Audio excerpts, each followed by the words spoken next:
Once bees have collected enough nectar, they return to the hive and deposit them in wax cells.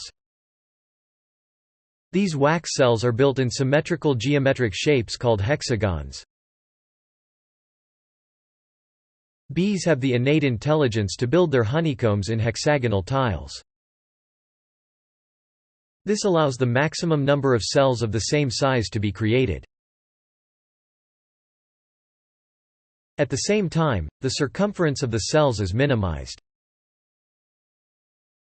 In other words, it is an effective way to use the least amount of material. The geometric efficiency of the hexagon can be found everywhere in nature.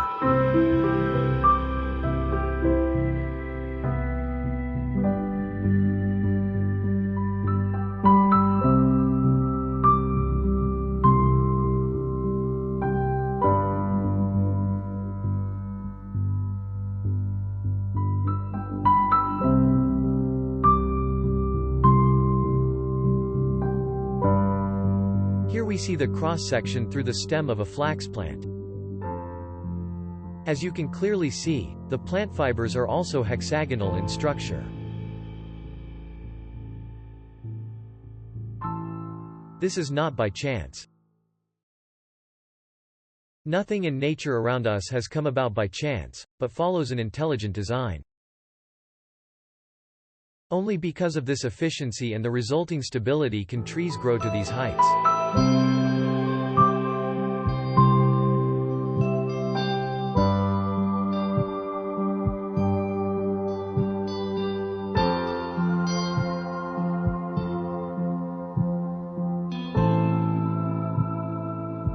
So far so good.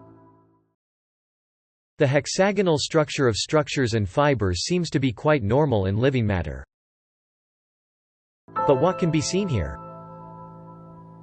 Hexagonal columns of stone, so-called basalt. Seen here in the Giant's Causeway in Northern Ireland.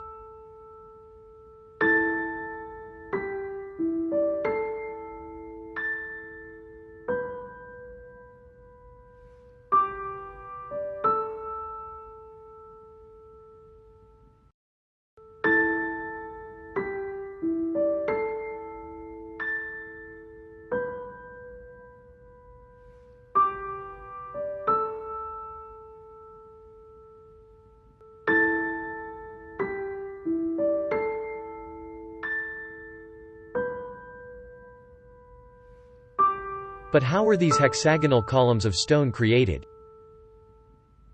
Mainstream science tells us that what we see here is solidified, cooled lava. Through incomprehensible processes, these streams of glowing lava should have flowed out of the Earth's interior to solidify exactly like this.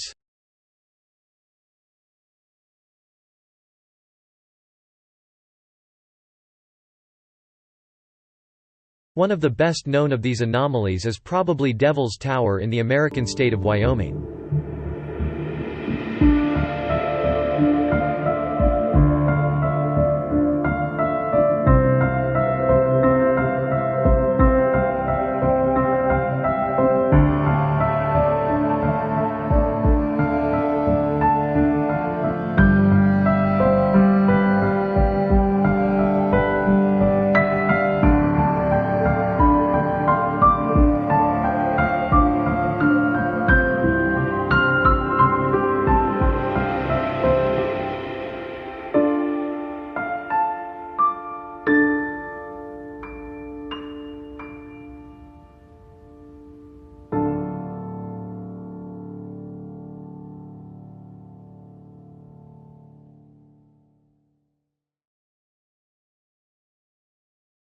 If you look closely, you can clearly see the hexagonal columns.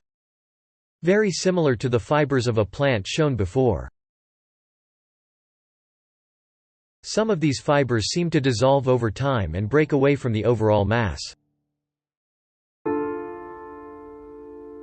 It is also noticeable that the outer skin of these strands seems to be flaking off, as if a thin layer of embroidery is lying over it. If you take another closer look at the fibers of a plant, you will discover a thin connective tissue skin similar to that of muscle fibers. If you take a closer look at the transition of the hexagonal columns coming out of the ground, you can see that they do not grow straight out of the ground, but rather taper upwards like the roots of a tree. What is a clear indication for the fact that the theory of magma columns risen from the ground is actually impossible.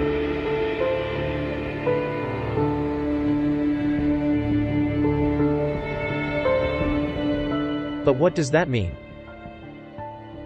Didn't we realize the obvious, and believe the official explanation without question?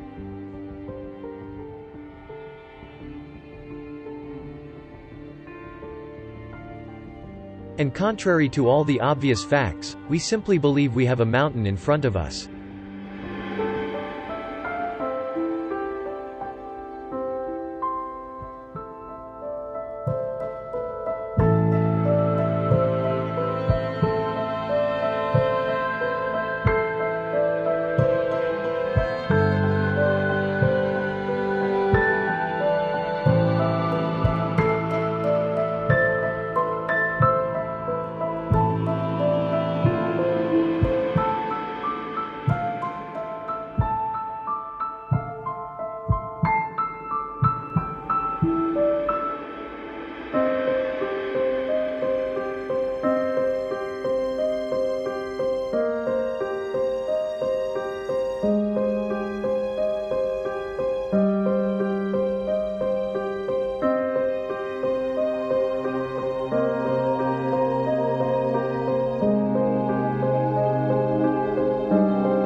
It seems that what we have learned under the term Table Mountain are in reality the remains of gigantic tree giants.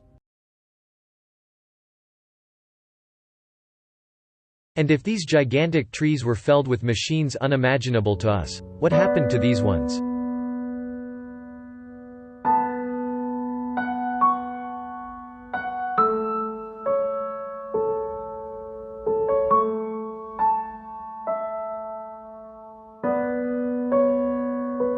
What if our whole idea about the geological structures of our world is based on completely false, made-up narratives?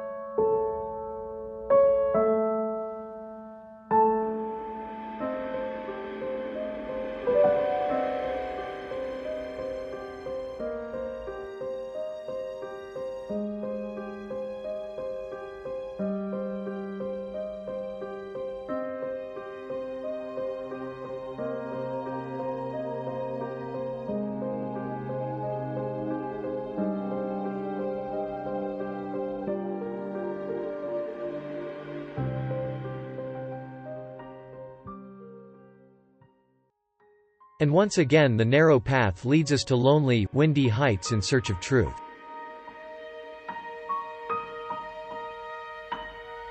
And if we now look at the stone witnesses of this world from a different angle, we have to ask ourselves what the so-called canyons and volcanoes are all about.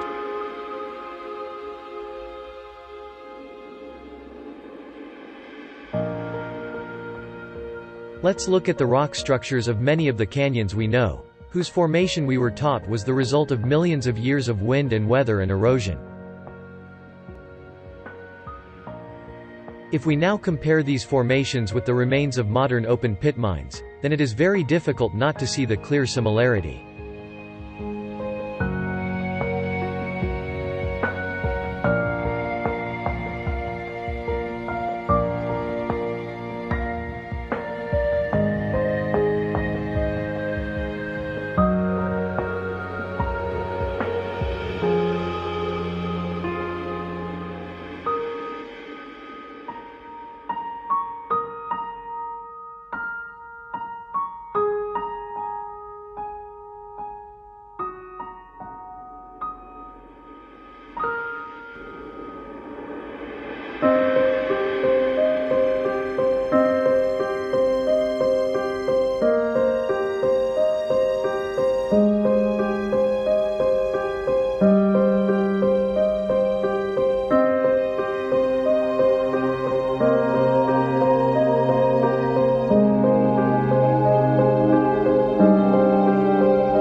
Let's now take a look at the so-called spoil heaps.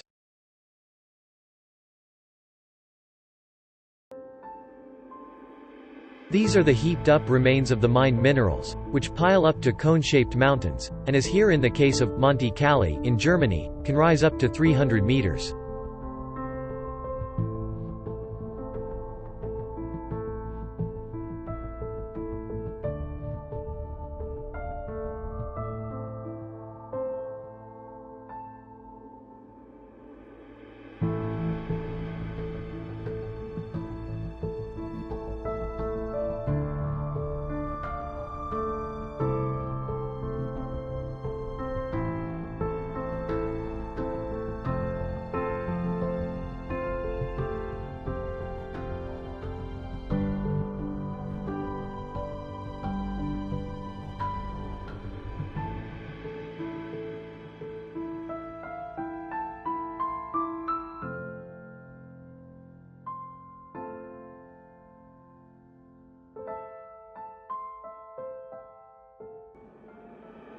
The so-called dump fires are caused by the oxidation of coal or minerals with oxygen. As a result of the resulting heat generation, the coal in the spoil heaps of coal mines, for example, ignites.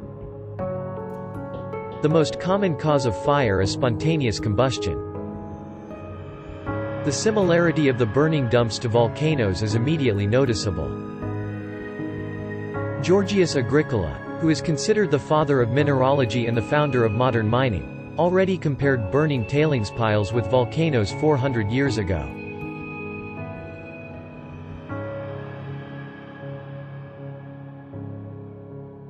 The self-igniting fires can last well over 100 years, depending on the material supply. Today's piles are limited by legal regulations to a few hundred meters. But let's just remove this limit and think about the comparison of the felled giant trees with the Table Mountains.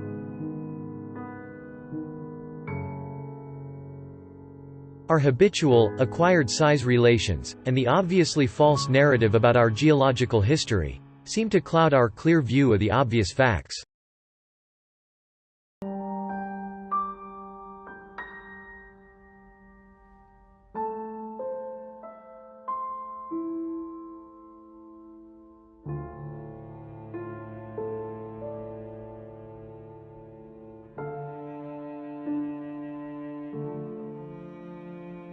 It seems that our world is a scene of unimaginable geological depletion, and a violent gigantic act of global deforestation.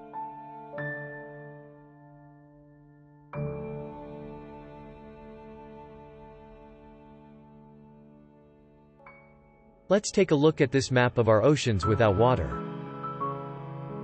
You can clearly see the scars and trenches on the ocean floor. More than 75% of the world's volcanoes are located in the Ring of Fire, a vast area in the Pacific Ocean, the deepest ocean on Earth. It appears that this ring was formed from giant mining piles on the edge of the areas where the most mining has taken place. At that time, the oceans we know today did not exist. In the Ring of Fire is the deepest trench on Earth, the Mariana Trench. It is 2,550 kilometers long and over 10,000 meters deep.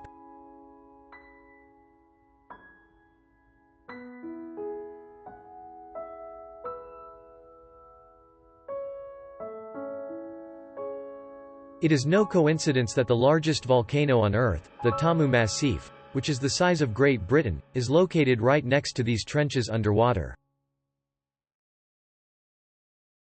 This combination of deep excavations and spoil heaps heaped up next to them can be found all over the world. Also striking is the fact that people always settled mostly next to, or on the slopes of volcanoes. Here to see at the example of the Vesuve in Italy. The dramatic fate of the city of Pompeii, which was located at the foot of this volcano, should be known to most people.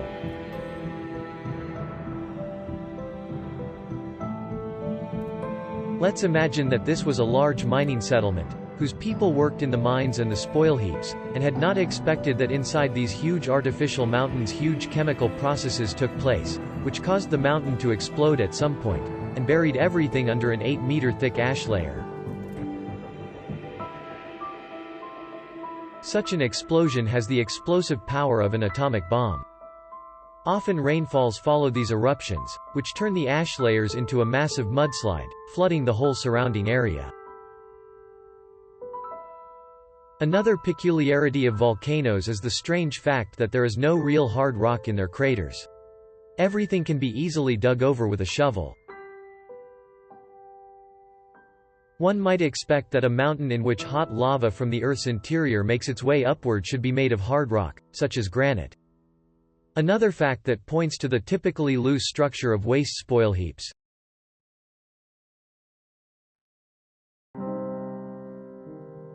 It is proven that trees, mushrooms and all plants of the forest communicate with each other with a huge, widely branched root system. They communicate via slowly pulsating electrical signals.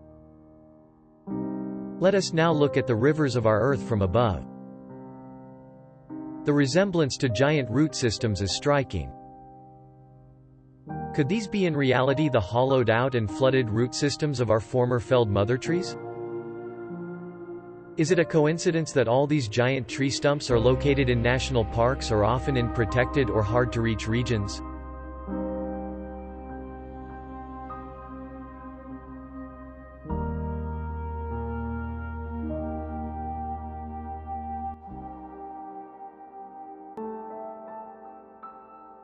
The closer you look with open eyes at the story told to us, the bigger the cracks get. It seems that the complete course of time and the time periods mentioned to us do not fit together. Let's look at this building, for example. It is the Umberto Gallery in Naples. If you search on a worldwide known auction platform on the internet for old postcards of this gallery, you come across, for example, a copy from 1915. Interesting are the Roman numerals above the archway. They show the date of construction. They show the year 1890. This date is also mentioned in the official sources as the date of construction. Now let's look at another old postcard of the Umberto Gallery. This time it is from 1905. Strangely enough, there are slightly different numbers on the archway.